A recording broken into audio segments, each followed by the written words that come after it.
साल 1959 Soviet union की Ural mountains में 10 एक्सपीरियंट हाइकर्स एक डेंजरस एक्सपीडिशन पर निकले।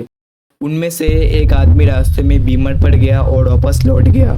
उसे उस वक्त शायद अंदाजा भी नहीं था कि यही फैसला उसकी जान बचा लेगा, क्योंकि बाकी 9 लोग कभी जिंदा वापस नहीं लौट सके। ये ग्रुप बहुत एक्सपीरियंस था। मुश्किल मौसम और खतरनाक रास्तों का सामना करना इनके लिए कोई नई बात नहीं थी। जर्नी के दौरान उन्होंने फोटोज ली, डायरी लिखी और अपने परिवार को मैसेज भेजे। सब कुछ बिल्कुल नॉर्मल लग रहा था, लेकिन फिर कुछ ऐसा हुआ जिसने हिस्ट्री के सबसे मिस्टीरियस केसेस में से एक को जन्म दिया। जब कोई दिनों तक कोई कांटेक्ट नहीं हुआ, तब रिस्क्यू टीम भेजी गई। माउंटेन्स में सर्च के दौरान उन्हें एक टेंट मिला और यहीं से कहानी डरावनी हो जाती है। टेंट बाहर से नहीं बल्कि अंदर से काटा गया था। ऐसा लग रहा था कि जैसे टेंट के अंदर मौजूद लोग किसी चीज़ से इतना डर गया हो कि उन्होंने नॉर्मल रास्तों से बाहर निकलने के बजाय टेंट को काट काट भागना ज़्यादा बेहतर समझा। सबसे अजीब बात यह थी कि बाहर का टेम्परेचर जानलेवा था, फिर भी कई लोग बिना जूतों और बिना गर्म कपड़ों के बाहर निकले थे। रिस्क्यू टीम को बर्फ पर फुटप्रिंट्स मिले। वो फुटप्रिंट्स एक जंगल की तरफ जा रहे थे। कुछ दूरी पर 2 हाइकर्स को डेड बॉडीज मिली। उनकी मौत ठंड की वजह से हुई थी। पास में आग जलाने की कोशिश के भी निशान मिले।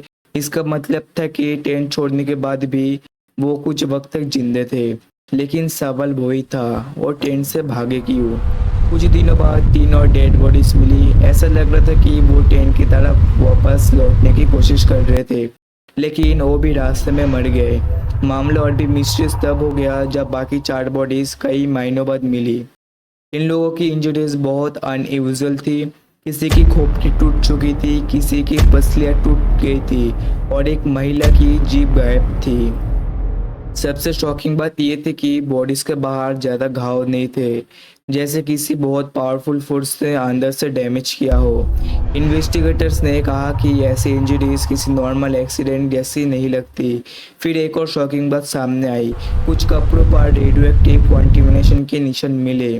बस यहीं से मिस्ट्री और गहरी हो गई। लोगों ने अलग अलग थ्योरीज देना शुरू कर दी।